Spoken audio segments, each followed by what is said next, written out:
কলকাতার new market এলাকার মির্জা গালিব স্ট্রিটের শিখা ইন হোটেলে ভয়াবহ অগ্নিকাণ্ডে নারী ও শিশুসহ অন্তত ৯ জনের মৃত্যু হয়েছে।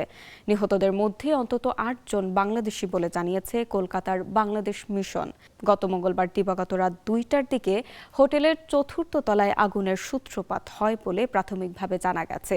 খবর পেয়ে দমকল বাহিনী ও স্থানীয় দুর্যোগ ব্যবস্থাপনা দলের সদস্যরা উদ্ধার কাজ শুরু করেন।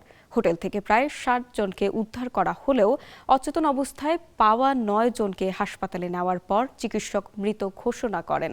তাদের মধ্যে ছিলেন ২ নারী ও ১ শিশু। নিহতদের মধ্যে রয়েছেন কুষ্টিয়ার সাংবাদিক দেবাশিস দত্ত আর স্ত্রী আফসানা শিমমিন, ৩ বছরের ছেলে স্বর্ণশীষ দত্ত এবং শ্বশুর আকরাম হোসেন। দেবাশিস দত্ত আজকের পত্রিকা ও চ্যানেল 9-এর কুষ্টিয়া প্রতিনিধি এবং স্থানীয় দৈনিক আজকের আলোর ভারপ্রাপ্ত সম্পাদক ছিলেন।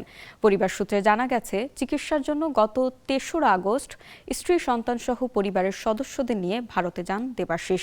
ব্যাঙ্গালোর থেকে কলকাতায় ফিরে ওই হোটেলে অবস্থানকালে আগুনে প্রাণ হারান তারা। মৃত্যুর খবর ছড়িয়ে পড়ার পর কুষ্টিয়ার আরুয়াপাড়ায় তাদের বাড়িতে নেমে এসেছে শোকের ছায়া।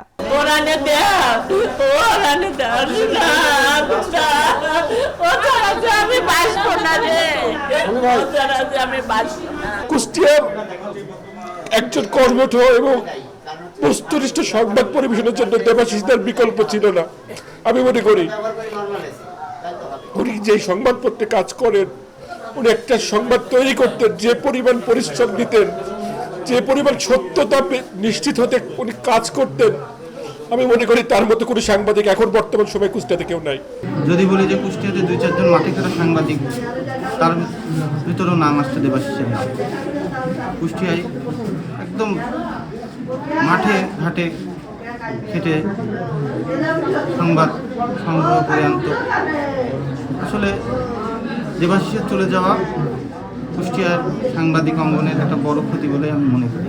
দেবাশিসের সাথে আমার বহু বছরের সম্পর্ক, অনেক সংবাদকর্মীর থেকে আমার অনেক পুরনো সম্পর্ক। যখন খুবই ও একেবারে ইয়াং, তখন থেকেও আমার অনেকটা শিষ্য মতো আমার সাথে সবসময় থেকেছে।